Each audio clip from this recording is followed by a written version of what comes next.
Hello friends, welcome back once again. Friends, मैं Ram sir आप लोगों को फिर से बायोलॉजी के उस टॉपिक पे लेके चलता हूँ जिस टॉपिक तक हमने करके छोड़ा हुआ था। आज हम बायोलॉजी के उस टॉपिक को देखेंगे जिस टॉपिक के बारे में हमने कुछ बातें आपको बताई थी। जैसा कि हमने लास्ट जो टॉपिक हमने पढ़ा था, शैवाल के बारे में पढ़ा था। आप लोग को याद होगा कि लास्ट टॉपिक हमने शैवाल के बारे में पढ़ा था और मैंने आपको इसके अंदर 3 प्रकार के शैवाल के बारे में चर्चा किया था, जिसमें एक क्या था आपका क्लोरोफाइसी था। क्या था? क्लोरोफाइसी। दूसरा आपका था फियोफाइसी। फियोफाइसी। और तीसरा जो था आपका रोडोफाइसी था। रोडोफाइसी। इसमें 3 प्रकार के हमने क्या कर लिए थे, शैवाल के बारे में जानने की कोशिश की थी। इसमें मैंने क्लोरोफाइसी के बारे में हमने बताया था आपको कुछ डिटेल में, जो कि आपका मेनली ग्रीन कलर का होता है। और इसके अंदर क्लोरोफिल जो पाए जाते हैं, जो क्लोरोफिल होता है, यह क्लोरोफिल इसके अंदर ए और बी दो क्लोरोफिल, 2 प्रकार के क्लोरोफिल है और क्लोरोफिल बी प्रकार के क्लोरोफिल इसके अंदर पाए जाते हैं। इसके अंदर और भी विशिष्टता जो गुण थे उसके बारे में हमने पिछले क्लास में आपको बताया था। साथ में मैंने इतना आपको और बताया था कि फियोफाइसी ब्राउन कलर में होगा, या फिर आप कह सकते हैं कि हल्के पीले और भूरे रंग का होगा। और रोडोफाइसी को मैंने बताया था कि कलर कैसा होगा आपका, मेनली रेड होगा। और मैंने इसके बारे में एक और स्पेसिफिक चीज बताया था कि आपका एक महासागर है, एक समुद्र है, जिसका आपका कलर जनरली देखने को जो मिलता है वह कलर कैसा दिखता है आपको, रेड दिखता है। तो लाल दिखने का मेन रीजन क्या होता है कि उसके अंदर रोडोफाइसी पाया जाता है, रोडोफाइसी नामक शैवाल पाया जाता है। इसके वजह से उसका कलर क्या होता है, वह आपको रेड दिखता है। तो चलिए हम लोग चर्चा करेंगे फियोफाइसी और रोडोफाइसी के बारे में। ठीक है, तो देखते हैं कि फियोफाइसी क्या होता है और रोडोफाइसी क्या होता है और इसके अंदर मुख्य रूप से क्या क्या पाए जाते हैं। ठीक है, इनकी विशेषता के बारे में पहले हम लोग जानेंगे इसके बेसिक के बारे में कि क्या होता है फियोफाइसी। उसके बाद थोड़ा सा डिटेल जानने की हम कोशिश करेंगे। चलिए बात कर लेते हैं। तो ये तो पता है कि फियोफाइसी जो आपका कैसा शैवाल होगा, इसका कलर कैसा होगा, भूरा रंग का होगा। रंग कैसा होगा इसका, भूरा रंग होगा। पहली इसके अंदर जो क्वालिटी होगी कि रंग इसका कैसा होगा, भूरा रंग होगा। तो कंफर्म है जब भूरा रंग होगा, या फिर कह सकते हैं कि इसी में थोड़ा सा क्या होगा, पीला में भूरा होगा, पीला भूरा रंग का होगा। कंप्लीट भूरा नहीं होगा तो हल्का सा पीलापन का भूरा होगा। तो कंफर्म है कि इनके अंदर जो क्लोरोफिल मिलेगा वह क्लोरोफिल भी आपका उसी अनुरूप होगा जो इसके साथ क्या करे, आपके कलर के साथ मैचिंग को आपका स्पष्ट करे। तो इसके अंदर क्लोरोफिल ए और आपका क्लोरोफिल सी, 2 प्रकार के क्लोरोफिल इसमें पाए जाते हैं, क्लोरोफिल ए और क्लोरोफिल सी। ये 2 चीजें इसके अंदर पाई जाती है। सामान्य रूप से अगर फियोफाइसी की बात की जाए तो मूल्य रूप से जो ये रहता है, ये समुद्रों में पाया जाता है। कहाँ पाया जाता है, समुद्रों में। अब समुद्रों का मतलब ऐसा ना हो गया कि सिर्फ यह खारे जल में ही पाया जाता है। ठीक है, इसमें से कुछ ऐसे भी है जो मीठे जल में भी पाए जाते हैं, लेकिन ज्यादातर क्या होते हैं, समुद्र में ही पाए जाते हैं। इस वजह से क्या होता है कि यह जो सामान्य रूप से कहा जाता है वह कहा जाता है समुद्री घास। क्या कहा जाता है, समुद्री घास के नाम से, समुद्री घास के नाम से विख्यात है। क्लियर है कि यह आपका मुख्य रूप से समुद्रों में पाया जाता है, अर्थात कि खारे जल में पाया जाता है। ऐसा नहीं कि मीठे जल में नहीं पाया जाता, इसमें भी कुछ मात्रा पाई जाती है, लेकिन प्रमुखता से यह आपका क्या होता है कि यह खारे जल में अर्थात कि समुद्र में पाया जाता है। इसलिए फियोफाइसी को समुद्री घास के नाम से भी जानते हैं। इनकी भी जो आपका क्या कहते हैं कोशिका भित्ति होती है वो सेलुलोज की बनी होती है। किसकी बनी होती है, सेलुलोज की बनी होती है। ठीक है, आपका फियोफाइसी का भी सेलुलोज का। इसके अलावा इसके अंदर एल्जिन एक और आपका पदार्थ है, एल्जिन। इसकी भी कुछ मात्रा इसमें होती है, कुछ आपके एल्जिन से भी आपका कोशिका भित्ति तैयार होती है। इसके अलावा अगर बात करें फियोफाइसी में, तो एक और चीज फियोफाइसी की खास होती है कि इसके अंदर जो फ्लैजिला होता है वह आपके आपका 2 लेयर का आपका फ्लैजिला पाया जाता है, यानी कि समान रूप से रहेंगे फ्लैजिला, लेकिन 2 तरह के आपके फ्लैजिला इसके अंदर 2 स्तर वाले पाए जाते हैं। तो ये क्या हो गया फियोफाइसी के कुछ इंपॉर्टेंट बातें कि फियोफाइसी क्या होता है और इनके अंदर क्या क्या स्पेसिफिक पाया जाता है। इनके अलावा भी कुछ विशेषता इनके अंदर पाई जाती है। किनके अंदर? फियोफाइसी के अंदर। फियोफाइसी के अंदर अगर हम भोजन की बात करें तो जैसा मैंने देखा था कि स्टार्च में आपका क्लोरोफाइसी स्टार्च में करता था, तो यह जो करेगा आपका क्या कहते हैं आपका फियोफाइसी, वह किस में करेगा आपका? यह करता है लैमिनिन में। लैमिनिन के रूप में यह क्या करेगा? भोजन को स्टोर करने का काम करेगा। भोजन को स्टोर करने का काम इसका किस फॉर्म में होगा? लैमिनिन के रूप में होगा। ठीक है, इसके बाद क्या है कि इसके शरीर की बात करें, इनके बॉडी स्ट्रक्चर की बात करें, तो बॉडी स्ट्रक्चर क्या होता है? सामान्य रूप से इनकी बॉडी स्ट्रक्चर जो होता है तंतु में होता है। किस रूप में होगा? तंतु में होगा। और ये ऐसा नहीं है कि सिर्फ ये कोशिकीय मिलेगा, यह आपका बहुकोशिकीय भी हो सकता है और लगभग आधा मीटर लंबा तक आपका बहुकोशिकीय रूप इसका हो सकता है। ठीक है, अर्थात कि बहुकोशिकीय वाला रूप हो सकता है। अर्थात क्या? यह एक कोशिकीय के अलावा बहुकोशिकीय कंडीशन में भी हमें देखने को मिलेंगे। तो एक इसके बारे में हम लोगों ने जाना, फियोफाइसी के बारे में कुछ इंपॉर्टेंट फैक्ट हमने जानने की कोशिश करी। इनके अंदर अगर हम जनन क्रिया की बात करें, जनन क्रिया की बात करें तो जनन क्रिया मुख्य रूप से क्या होगी? इसके अंदर लैंगिक और अलैंगिक दोनों तरह की क्रिया होंगी। लैंगिक जनन की क्रिया और अलैंगिक दोनों होंगी, और लैंगिक में होगा तो सिर्फ समयुग्मकी होगा। ठीक है, हालांकि इनके अंदर बनते तीनों है, समयुग्मकी, असमयुग्मकी, युग्मकी और विषम युग्मकी। दिख रहा है आप लोगों को? विषम युग्मकी तीनों तरह के होते हैं, लेकिन मेन मुख्य रूप से समयुग्मकी को यह प्रमोट करता है। ठीक है, तो जनन की क्रिया आपका लैंगिक भी होगी, अलैंगिक भी होगी। तो जनन की बात कर लिया। अब इसके अंदर हम बात कर लेंगे किसके बारे में? क्या कहते हैं इसके अंदर? पोषण के बारे में। तो पोषण की बात करेंगे हम लोग। तो पोषण जब क्लोरोफिल ए और सी है तो पोषण कैसा होगा हमारा? पोषण का कंडीशन जो होगा हमारा वह स्वपोषी का होगा। कैसा होगा? स्वपोषी आपका, यह आपका पोषण करेगा। तो ये हमारे क्या थे? फियोफाइसी के कुछ आपके क्या कहते हैं लक्षण, यह आपके इंपॉर्टेंट हो जाते हैं। तो ये आपका भूरे रंग का होगा, पीला भूरा का, क्लोरोफिल ए और सी पाया जाएगा। यह मुख्य रूप से समुद्रों में पाया जाता है, इसलिए इसे समुद्री घास से कहा जाता है। एग्जाम में ऑब्जेक्टिव क्वेश्चन सीधा आता है कि बताइए कि समुद्री घास किसे कहा जाता है, तो याद रखिएगा फियोफाइसी को। ये सेलुलोज और एल्जिन का आपका इसकी कोशिका भित्ति बनी होती है, यानी body cover flagella second layer में होता है। आपका लैमिनिन के रूप में भोजन क्या रहता है? संचित रहता है। संचित का मतलब अंदर स्टोर रहेगा आपका लैमिनिन के रूप में। और जो इनका आकार होगा, आकार आकृति, वह किस रूप में होगा? तंतुमय रूप में होगा। यह एक कोशिकीय और बहुकोशिकीय दोनों रूप में हो सकता है। यह आधा मीटर लंबा तक भी हो सकता है। ठीक है, तो कहने का मतलब क्या है कि फियोफाइसी ओवरऑल देखा जाए तो यह क्या करता है कि यह मुख्य रूप से आपका इंपॉर्टेंट भूमिका निभाता है इस रूप में कि यह इतने आपके स्वपोषी को दिखलाता है। इनके अंदर जनन की क्रिया लैंगिक अनैंगिक दोनों होगी। एक और खास बात इनमें होती है कि इनके अंदर एक और जो इम्पोर्टेंट और बेसिक चीज होती है कि यह पानी को होल्ड करने की क्षमता ज्यादा रखती है, यानी कि पानी को सोखने की जो क्षमता है वह ज्यादा रखती है, यानी कि पानियों का शोषण ज्यादा करता है, यानी अवशोषण की क्रिया इसमें ज्यादा होती है। तो इस तरह से आपके फियोफाइसी के आपके बारे में हमने बेसिक जानकारी प्राप्त करी। अब क्या होता है कि यह फियोफाइसी हमारे लिए फायदेमंद कैसे होता है, और फायदेमंद होगा भी तो क्यों होगा? तो सबसे बड़ी बात है कि फियोफाइसी मुख्य रूप से क्या होता है कि इनके फायदे की बात कर लेते हैं। तो फायदा में क्या हो जाता है कि यह आहार के रूप में भी इस्तेमाल किया जाता है, आहार के रूप में।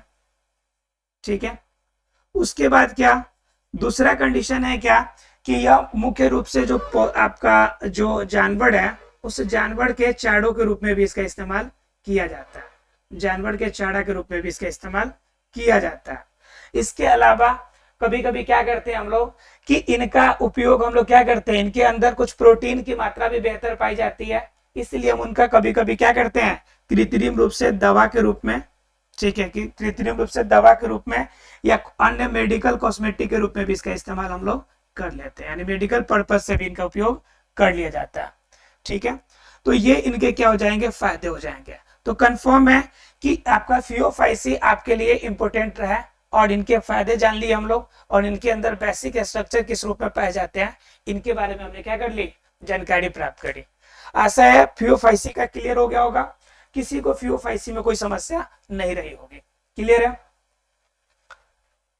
फियोफाइसी में अगर क्लियर है तो फिर हम लोग जानेंगे रोडोफाइसी के बारे में, क्योंकि रोडोफाइसी इससे भी ज्यादा इंपॉर्टेंट हो जाता है, लेकिन इस स्ट्रक्चर में कोई ज्यादा चेंजेज नहीं होता है, इसमें थोड़ा सा चेंजेज है, उसके बारे में हम लोग जान लेंगे और उनके उसके बाद फायदे के बारे में हम चर्चा करेंगे।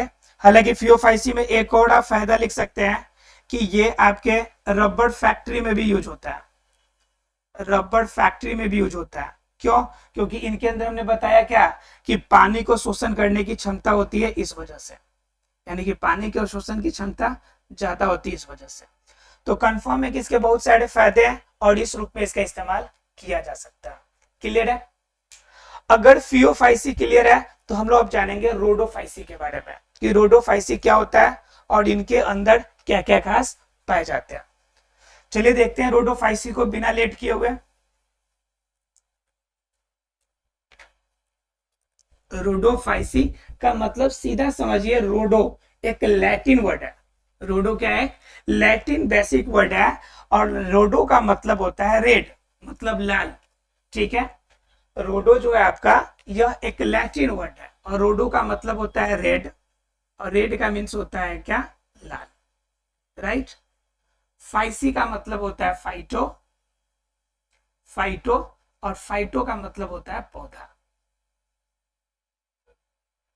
मतलब क्या, सीधे शब्दों में कहा है तो क्या हो जाएगा, हमारा लाल पौधा ही हमारा क्या कहलाएगा, यह कहलाता है आपका क्या, रोडोफाइसी कहलाता है। अब बात आती है कि इनके अंदर, रोडोफाइडी के अंदर जो लाल रंग है वह किनके वजह से पाए जाते हैं, तो इनके अंदर आपका क्या, फास्फोरस की मात्रा, सॉरी माफ कीजिएगा, इनके अंदर फेरस की मात्रा ज्यादा पाई जाती है, मतलब आयरन की मात्रा, जिनके वजह से इनका रंग कैसा होता है, लाल होता है। ठीक है, अब जान लेते हैं कि इसके अंदर आप क्या करेंगे कि रोडोफाइसी के बारे में हम लोग जानने की कोशिश करेंगे, उनके बेसिक स्ट्रक्चर के बारे में। ठीक है, हमने देखा था कि इसकी में क्या देखा था कि ये क्लोरोफिल ए और बी लेता था, हमने क्लोरोफिल इसको क्या देखा, ए और सी देखा। अब ध्यान से अगर देखेंगे तो क्लोरोफिल की मात्रा ए के बाद चेंज होती चली जा रही है, तो कंफर्म है कि इसमें भी चेंज होगी, तो इसके अंदर क्या होगा, क्लोरोफिल, क्लोरोफिल जो होंगे या ए तो रहेगा ही रहेगा। अब यहाँ पे देखिए बी सी हो गया, तो यहाँ पे क्या होना चाहिए, डी होना चाहिए, तो याद करने में आपको आसानी रहेगी, बच्चों की तरह याद कर लेंगे आसानी से। पहले में ए बी है क्लोरोफाइसी में, तो फियोफाइसी में ए सी हो जाएगा, और रोडोफाइसी में जाइएगा तो क्या हो जाएगा, ए डी हो जाएगा। आसानी से एक स्टेज से तीनों के क्लोरोफिल का लेवल आप लोग याद रख सकते हैं कि ए बी पहले में क्लोरोफाइसी में, फियोफाइसी में सी, और रोडोफाइसी में क्या मिलेगा, एडी आपको मिलेगा। उसके बाद क्या कर ले कि इनके बारे में और जान ले हम लोग, तो ये आपका मुख्य रूप से इनके स्ट्रक्चर की बात करें तो इनकी बॉडी कवर जो बनी होगी, अर्थात की कोशिका भित्ति जो बनी होगी वह किसकी बनी होगी, सेलुलोज की बनी होगी। ठीक है, उसके बाद क्या, इसके आपके कोशिका भित्ति के बाहर जो प्रचलन अंग होते हैं जिसे हम लोग फ्लैजिला कहते हैं, तो इनके अंदर जो फ्लैजिला का स्ट्रक्चर है वह अवेलेबल नहीं होगा, फ्लैजिला का स्ट्रक्चर अवेलेबल नहीं होगा। हमने आपको बताया कि इसमें 2 स्टेजेस वाला होगा, 2 स्टेज वाला आपका क्या होगा, फ्लैजिला होगा, और पहले वाले में मैंने क्या बताया था आपको कि इसमें आपका 8 स्टेज वाला, 8 सम आपका सम कोशिकीय फ्लैजिला बताया था मैंने आपको, बात समझ में आ रही है। तो याद रहेगा कि 8 इसमें है, इसमें 2 वाला है, और इसमें फ्लैजिला अवेलेबल है ही नहीं। कंपैरिजन करके पढ़ेंगे तो बेहतर होगा। फिर मैंने कोशिका भित्ति में भी आपको बताया था कि ए सेलुलोज की बनी होती है, सेलुलोज की बनी होती है, और ये जो होती है ये सेलुलोज, सेलुलोज अब प्लस में क्या हो गया आपका सेलुलोज के अलावा एक और इसमें पाई जाती है एल्जीन की बनी होती है, हमने बताया था आपको अभी। तो इस तरह से हम क्या कर सकते हैं, तीनों को कंपैरिजन करके याद रख सकते हैं, ठीक है। उसके बाद अगर बात की जाए तो इसके अंदर एक और खास बात मिलती है कि इसके अंदर जो भोजन होगा वह स्टार्च के फॉर्म में होगा, ठीक है। मैंने पहले वाले में बताया था कि स्टार्च के रूप में रहेगा ये, ठीक है। आपको ये दोनों आपको एक साथ एक जैसा हो गया तो याद रखेंगे, और ये थोड़ा अलग है इसे याद रखेंगे, आपका लेमिरेन होता है, लेमिरेन होता है इसके अंदर रेडियन, ठीक है। ये आपके तीन हो गए। उसके बाद क्या हो गया आपका कि इनके अंदर हम लोग क्या बात करेंगे कि इनके रहने का जगह, तो रहने की जगह की बात करेंगे तो ये समुद्र में पाए जाते हैं, ये भी मुख्य रूप से, लेकिन ये इसके अलावा मीठे जल में भी आपका पाए जाते हैं, ठीक है। उसके बाद हम बात कर लेंगे किसका, इसके जनन का।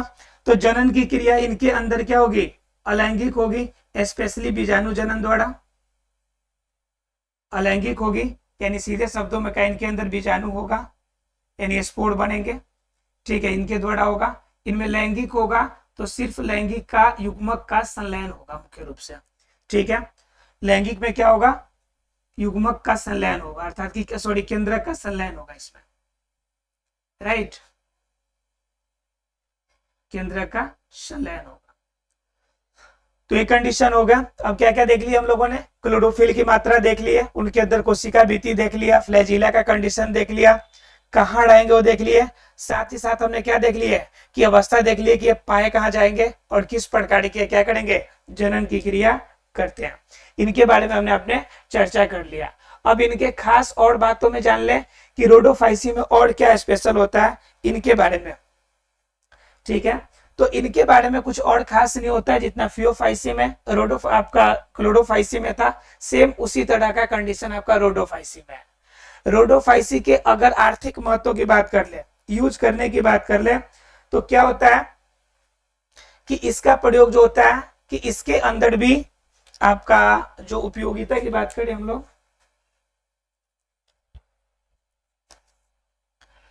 पहला नंबर आहार के रूप में, क्यों, क्योंकि इसके अंदर क्या होता है, कार्बोहाइड्रेट की मात्रा पाई जाती है अच्छी, ठीक है।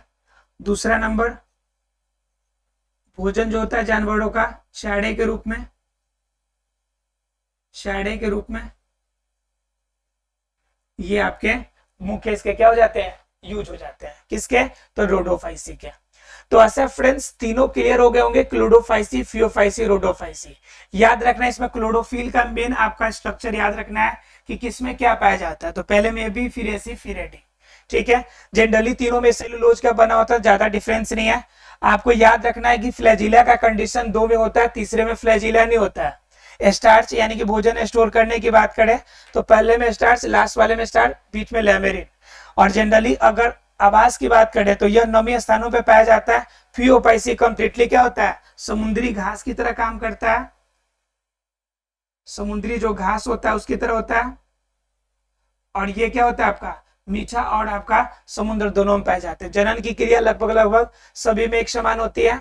उनके अंदर आपका क्या हो गया, आहार आपका यूज जो हो गया, फायदा जो हो गया, लाभ अलग अलग रूप में इसके फायदे होते हैं, ठीक है।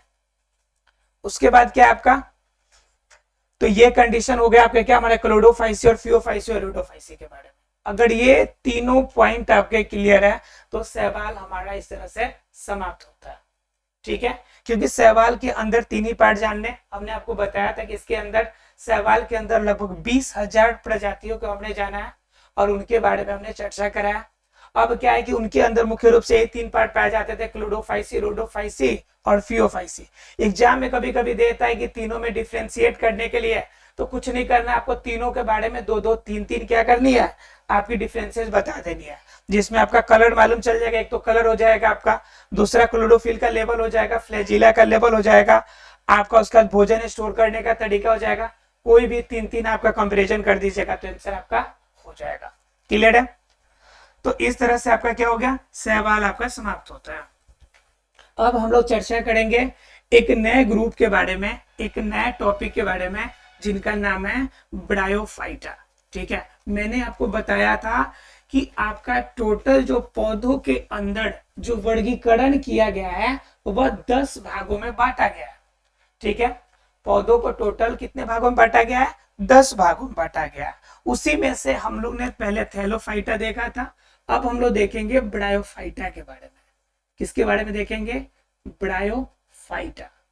ब्रायोफाइटा ऐसा आपका है, आपका पौधों का हिस्सा, आपका पादप जगत का यह मुख्य आपके पार्ट में से आता है, क्योंकि इनके अंदर जो प्रजातियां हैं लगभग 25,000 से ज्यादा प्रजातियां, इनके अंदर जो जाति पाए जाते हैं उनकी खोज हो चुकी है।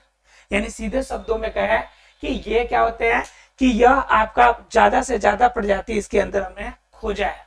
उसके बाद एक और जो सबसे ज्यादा खास और सबसे ज्यादा इंपॉर्टेंट बनाती है, जो ऑब्जेक्टिव क्वेश्चन किसी भी एग्जाम में जनरली ज्यादातर आता है, यह आपका उभयचर जनरली माना जाता है। यह जो पौधा है, यह आपका जो पौधा का भाग है, यह उभयचर पौधा के रूप में आता है। ठीक है, उभयचर पौधा के रूप में आने का मतलब क्या है? क्योंकि ये रहने के लिए इसको नमी स्थान चाहिए। रहने के लिए स्थान कैसा चाहिए? नमी चाहिए। रहने के लिए इसको चाहिए कैसा जगह? छायादार चाहिए। ठीक है, यह समझ लीजिए कि जिस लेयर पे बैठेंगे समझिए कि कंबल की तरह एक लेयर बना देगा। किसके तरह एक लेयर बना देगा? कंबल की तरह एक लेयर बनाएगा। राइट, ये सभी खासियत इसके अंदर होती है। लेकिन क्या होता है कि नमी छायादार में तो रहने के लिए रहेगा, लेकिन इनके अंदर जब जनन की क्रिया होगी तो जनन की क्रिया के लिए इसको पानी चाहिए। जनन की क्रिया किसमें करेगा? पानी में करेगा। तो सीधी सी बात है कि समझिए कि जब ये नमी या छायादार स्थान पे अगर किसी लैंड एरिया में रहा, ठीक है, किसी भी भूमि वाले क्षेत्र में रहा है, तो भूमि वाले क्षेत्र में रहने के लिए तो रहेगा, ये जीवित तो रहेगा, लेकिन इनको जनन की क्रिया करनी पड़ेगी, तो इसको कहां जाना पड़ेगा? फिर पानी में। माफ कीजिएगा, पानी में जाने का रीजन भी है कि इनके अंदर जो आपका जनन की क्रिया होती है उसमें दो होता है आपका, एक तो स्त्री धानी होता है जो आपका फीमेल होता है, और आपका मेल वाला पार्ट जो होता है वो पुंधानी होता है। तो क्या होता है इसके अंदर कि पुंधानी जो होता है यह चल बीजाणु है। कैसा बीजाणु है? चल बीजाणु। मतलब कि इसके अंदर जो है आपका स्थिति, यह आपका गतिमान होता है। कैसा होता है? गतिमान होता है, अर्थात गति करता है खुद से। तो यह आपका पुंधानी गति करेगा और गति करके यह जनन की क्रिया के लिए जाएगा, लेकिन इसके लिए भी कंडीशन है कि पानी में ही गति करेगा। तो इस कंडीशन में क्या करता है कि यह गति करके जाएगा स्त्री धानी के पास, तब ना इनके अंदर जनन की क्रिया होगी। लेकिन स्त्री धानी जो होती है यह गतिमान नहीं होती है, यह गतिमान नहीं होती है, यानी इनके अंदर अपनी कोई भी गति नहीं पाई जाती है। तो कंफर्म में गति नहीं पाई जाएगी तो वह किसी एक जगह पे ही रहेगा। उस कंडीशन में अगर पुंधानी को जाना है तो कोई ना कोई माध्यम चाहिए ताकि क्या करे, यह आपका पुंधानी जो है आपका कहां तक पहुंच सके? स्त्रीधानी तक पहुंच सके। और स्त्रीधानी तक पहुंचने के लिए जब इनको रास्ता चाहिए, जब इनको जगह चाहिए, तो यह कंडीशन कहां पे मिलेगा? इसे पानी में मिलेगा। इस वजह से क्या होता है कि जो ब्रायोफाइटा है उसे हम लोग क्या कहते हैं? उभयचर पौधा के नाम से जानते हैं। एग्जाम में कभी कभी पूछ देता है कि उभयचर पौधा किस ग्रुप में आते हैं, और कभी कभी एग्जाम में ये भी पूछ देता है कि बताइए कि उभयचर जो है वह क्यों है। तो वह कंडीशन आपको पता होना चाहिए कि उभयचर है तो क्यों है। ठीक है, और उभयचर है तो कौन से ग्रुप का है, कौन से पादप जगत का हिस्सा है? तो पादप जगत का हिस्सा कौन सा? ब्रायोफाइटा है। क्लियर हो गया होगा सबको? यह बोलिए, यहां तक क्लियर हो गया होगा? अगर यहां तक क्लियर हो गया होगा तो हम लोग ब्रायोफाइटा के कुछ लक्षण के बारे में हम लोग और चर्चा हम लोग कर लेंगे। ठीक है, ब्रायोफाइटा में हमने दो क्वालिटी देखी, एक तो 25,000 से ज्यादा इनकी आपके जान चुके हैं, 30 आपका उसका उभयचर पौधा होता है। तीसरा कंडीशन की अगर बात करें तो ब्रायोफाइटा के अंदर, तो ब्रायोफाइटा के अंदर क्या होता है कि आपका जो शरीर जो होता है वह आपका पत्ती, उसके बाद क्या? तना और जड़। ऐसा नहीं है कि तीनों के तीनों विकसित है, कोई भी विकसित नहीं है, लेकिन अविकसित अवस्था में इनके पास क्या होता है? इनके पास मूलांग पाए जाते हैं।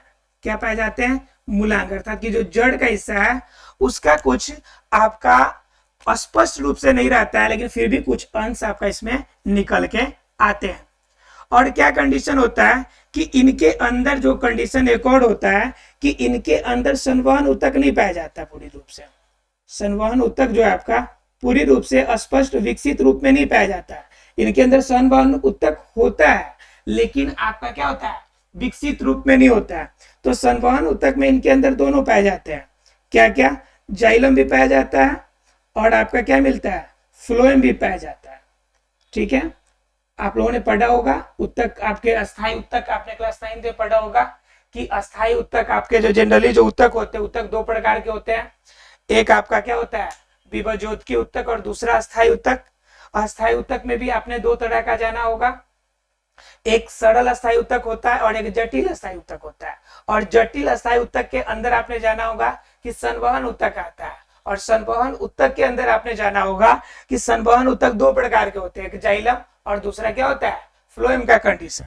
ठीक है, अगर आपने ये नहीं देखा है तो आप पीछे के क्लास में जाके 9th की क्लास में आप देख सकते हैं इससे। ठीक है, तो जाइलम और फ्लोएम हो गया हमारा कंडीशन। तो जाइलम और फ्लोएम का कंडीशन जो यहाँ पे दिख रहा है आपको, इसमें क्या है कि इनके अंदर प्रत्येक जाइलम के अंदर 4 प्रकार की कोशिकाएं मुख्य रूप से पाई जाती है। कितनी कोशिकाएं पाई जाती है? 4 प्रकार की कोशिका पाई जाती है। और उसी तरह से फ्लोएम के अंदर भी 4 प्रकार की आपकी कोशिका पाई जाएगी। लेकिन जो यहाँ पे संवहन ऊतक ब्रायोफाइटा के अंदर होगा, इन 4 प्रकार के कोशिकाओं के अंदर आपका जो इनके अंदर जो वाहिका होती है, जाइलम में जो वाहिकाएं होती हैं, ये वाहिकाएं नहीं पाई जाएंगी, वाहिकाएं नहीं पाई जाएंगी। और फ्लोएम के जो 4 प्रकार होते हैं, 4 प्रकार की कोशिका होती है, उनके अंदर जो आपका सह कोशिका होती है, जिसे हम लोग कहते हैं सहायक कोशिका, यह सहायक कोशिका इसके अंदर नहीं पाई जाती है। क्या नहीं पाई जाती है? सहायक कोशिका इसके अंदर नहीं पाई जाती है। तो ये कंडीशन इनके अंदर है। संवहन ऊतक तो होंगे, जाइलम और फ्लोएम भी होगा, लेकिन विकसित अवस्था में नहीं होगा, क्योंकि आपके 4 प्रकार के जो इनके अंदर तंतु पाए जाते हैं, 4 प्रकार की आपकी जो कोशिकाएं का समूह होता है, उनमें वाहिकाएं नहीं होंगी। और फ्लोएम के अंदर जो सहायक कोशिका है, यह सहायक कोशिका नहीं पाई जाएंगी। तो हमने अभी तक 4 आपके कैटेगरी जान ली इसके अंदर। उसके बाद क्या आपको 5वां इसके अंदर खासियत क्या होती है, उनके बारे में जान लेते हैं। ठीक है, इनके अंदर क्या होता है कि आपका जनन की क्रिया जो होगी, जनन की क्रिया क्या होगी, आपका लैंगिक अवस्था में होगा।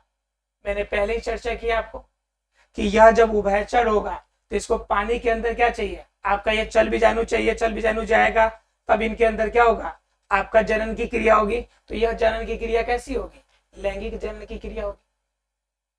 क्लियर है कि इनमें जनन की क्रिया कैसी होगी, लैंगिक जनन की क्रिया होगी।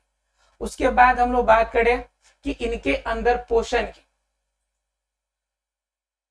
इसकी बात कर ले हम लोग इसके अंदर पोषण की। तो ब्रायोफाइटा जो जनरली जो होता है वो स्वपोषी अवस्था में होता है। किस अवस्था में पाया जाता है, स्वपोषी की अवस्था में पाया जाता है। ठीक है, तो यह क्रिया करेंगी लैंगिक जनन। इनके अंदर पोषण की क्रिया की बात करें तो वह क्या होगा, आपका स्वपोषी होगा। ठीक है, उसके बाद जनरली क्या होता है कि मुख्य रूप से ब्रायोफाइटा की इतनी क्वालिटी आपकी पाई जाती है। ठीक है, ब्रायोफाइटा हमारे लिए एक विशिष्ट आपके भाग के रूप में जाने जाते हैं, और ये इनके मुख्य इसके पार्ट पाए जाते हैं, जिनमें इनकी सबसे ज्यादा आपका प्रजातियां 25,000 पाई जाती, उभयचर होंगे। इनके अंदर पत्ती तना जड़ पूरी तरह विकसित नहीं अवस्था में नहीं होगा, लेकिन मूलांग एवं पत्ती तना जैसे आपका थैलस वाला ग्रुप, पत्ती और तना का भी एक थैलस वाला ग्रुप आपका पाया जाएगा। इनके अंदर संवहन ऊतक विकसित अवस्था में नहीं होंगे, जाइलम फ्लोएम होंगे, लेकिन क्या होंगे, वाहिकाएं नहीं होंगी, तो इनमें तो सहायक कोशिका नहीं होगा। तो इस तरह से कुछ कमियां इनके अंदर पाई जाती है। क्लियर है यहाँ तक आप लोग को? यहाँ तक सभी को क्लियर होगा? और अगर क्लियर है तो फिर इसके अंदर क्या करेंगे, हम लोग थोड़ा सा और जानने की कोशिश करेंगे। अंदर एक और बात जानने की कोशिश करेंगे कि ब्रायोफाइटा ग्रुप के, तो ब्रायोफाइटा के बारे में जाना। तो ब्रायोफाइटा के अंदर जो ग्रुप हम लोग को पढ़ना मुख्य रूप से, इसके एग्जाम्पल में 2 तरह के आते हैं आपके। ठीक है, तो 2 पार्ट में मुख्य रूप से मैं पढ़ना है ब्रायोफाइटा का। एक तो है आपका लिवर वर्ट, एक क्या है आपका लिवर वर्ट, और दूसरा जानना है आपका मॉस के बारे में, एक लिवरवर्ट और दूसरा मॉस। तो यह दो कंडीशन आपके बड़ा फाइटा का ग्रुप है, ठीक है। यह आपका लिवरवर्ट और मॉस, और इसके बारे में हम लोग को जानकारी अब क्या करना है, प्राप्त करना है कि लिवरवर्ट में क्या आएगा खासियत और मॉस के अंदर क्या खासियत है, और साथ साथ आर्थिक रूप में हमारे लिए कैसे यह मदद करता है। तो ये जितना भी है आपका सारा गुण क्वालिटी जो होता है इनके अंदर पाया जाता है, ठीक है। लिवरवर्ट में एक आपका स्पेशल चला आता है कि लिवरवर्ट के अंदर लैंगिक जनन की क्रिया तो होती है, लेकिन कुछ में अलैंगिक जनन की क्रिया भी होती है। और अलैंगिक जनन की जो क्रिया होती है वह आपका गैमी के द्वारा होती है। किसके द्वारा होती है, गैमी के द्वारा।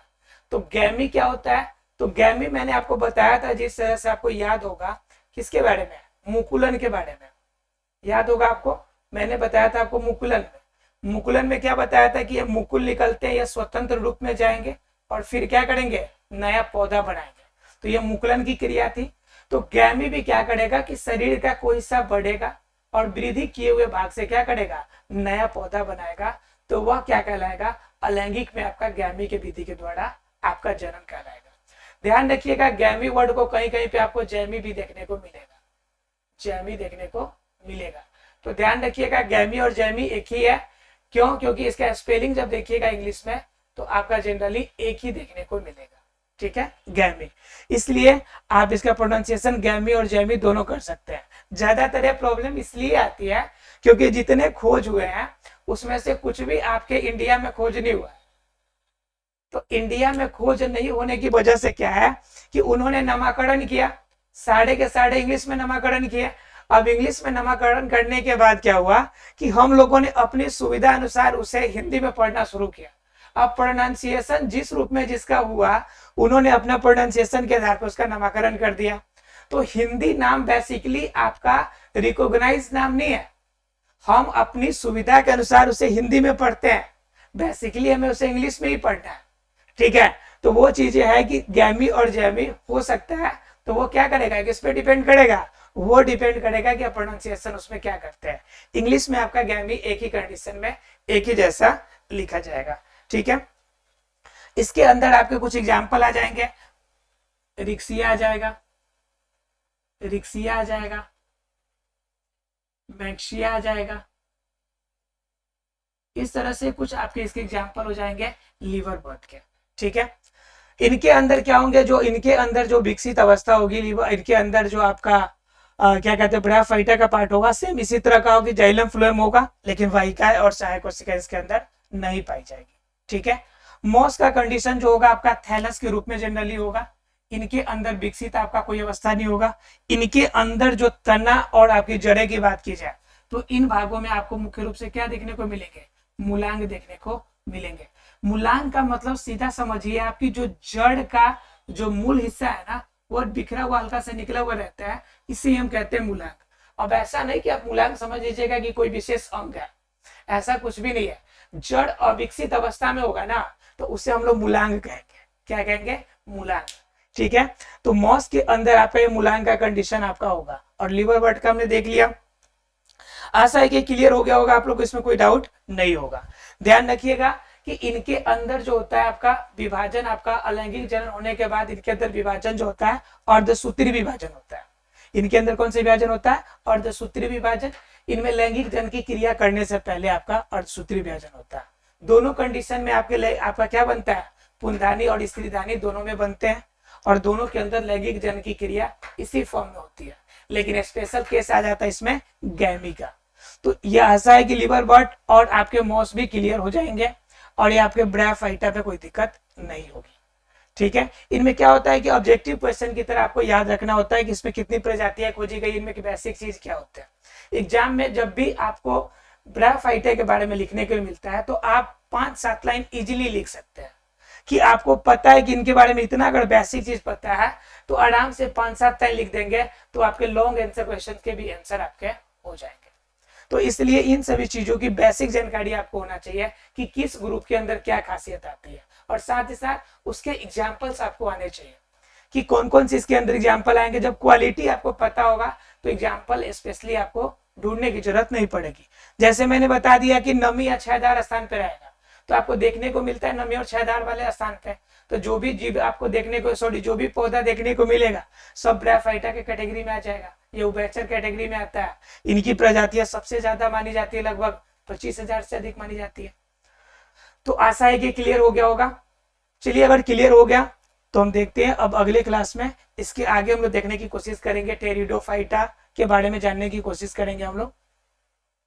एक दो पार्ट और एक्स्ट्रा जिनके बारे में हम लोग जानेंगे, आवृत बीजी है ना, वृत्त बीजी है ना, इनके बारे में हम लोग जानकारी प्राप्त करने की कोशिश करेंगे। आशा फ्रेंड्स क्लियर हो गया होगा। मिलते हैं अगले क्लास में। Thank you very much friends.